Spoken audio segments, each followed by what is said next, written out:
I am Albert E.W. Bacon, master of this great hospital in the year 1912, and you join my dear wife and me at this Christmas celebration. The joy of our fortunate inmates is obvious, as today they consume festive rations of half a pound of roast beef and 1 pint of broth and a mince pie.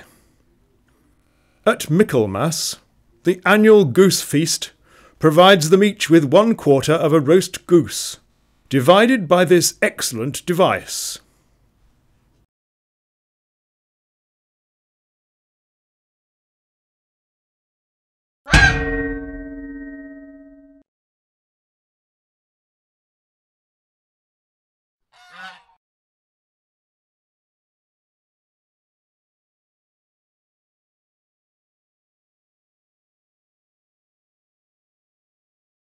And who, sir, are you?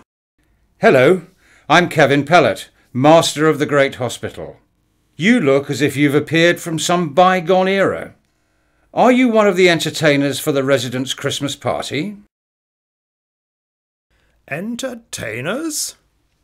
I am the master of this great establishment, and my dress is entirely appropriate for this Christmas Day, 1912. Yes, but as it's not quite Christmas yet and it's 2009... But anyway, I must get on. The residents will be enjoying their festive lunch today. Canapés, then of course turkey and all the trimmings, Christmas pudding, music and dancing afterwards.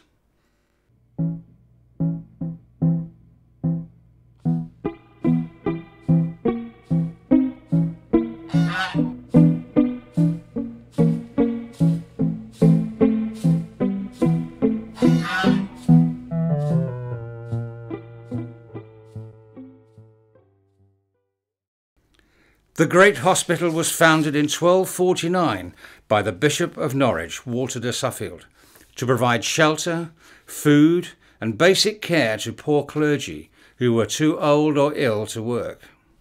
As well as a genuine desire to help people, he would have wanted prayers to be said for his soul, as it was believed that this speeded the passage of the soul through purgatory on its way to heaven. Although never a hospital in the modern sense, the Great Hospital has provided care for local people continuously ever since its foundation. But let's return to my illustrious predecessor. How did he get here anyway? Is there a TARDIS somewhere? Of course, rules are of great importance in keeping an orderly and respectable house. The hospital gates are shut every night, in the winter at 9 and in the summer at 10. Inmates may not sleep outside the hospital without permission of the master. If leave of absence is desired for more than 1 night, 3 days' notice must be given.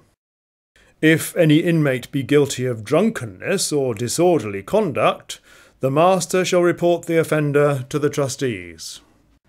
These days we encourage our residents to treat their apartments and cottages as their own homes, and provide support to enable them to live independently for as long as possible. They bring their own furniture, they and their visitors come and go as they please, and of course they wear what they like. Any inmate refusing to wear the clothes provided on admission may, at the discretion of the trustees, be discharged from the hospital. Although some of the rules from Mr. Bacon's day may seem draconian today, our residents were indeed fortunate in comparison to those in the workhouse. Whilst the latter were separated from their spouses of a lifetime, records show that as early as 1894, couples were housed together in cottages at the Great Hospital.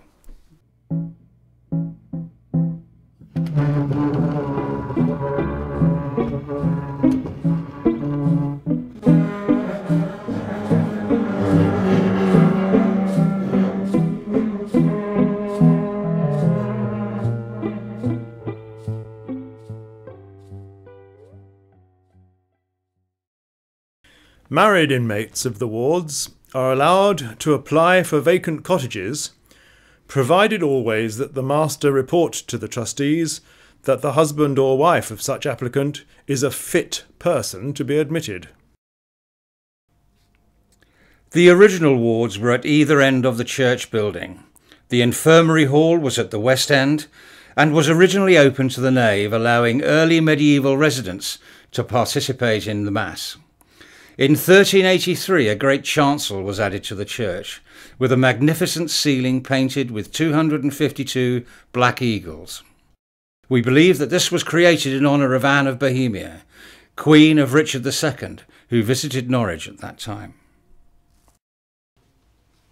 After the Reformation, the ownership of the great hospital passed from the church to the city of Norwich, and the infirmary hall and chancel were walled off from the nave, with upper floors inserted. The old infirmary became the men's wards, and women were admitted for the first time in the former chancel. Until that time, the only women permitted within the great hospital were those employed to care for the sick, and they had to be aged at least 50 when they were considered to pose no temptation to the residents.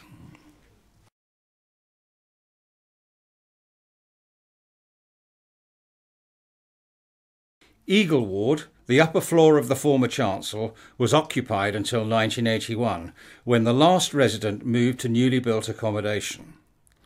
The ward has been preserved with its cubicles, furniture and personal effects, and gives a fascinating glimpse of the post-war era. It is still roofed by the splendid eagle ceiling. We hold several open days each year when you can visit.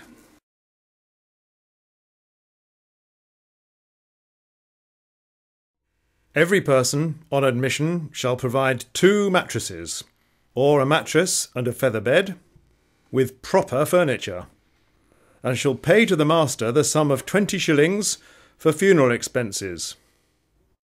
The old rule that residents must provide a nice shroud no longer applies. Well, that's something, I suppose. In the early days, the wards were open, but in this enlightened age, we have cubicles to afford privacy and dignity to our inmates.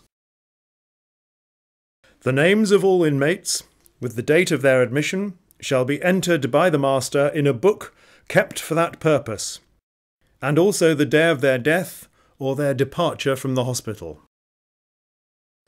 And this tradition is kept alive today. We still maintain a handwritten register of every resident. The great hospital has survived for 760 years, adapting to the needs of the time. This continues today as we embark on a new building programme to provide more high-quality accommodation for our residents.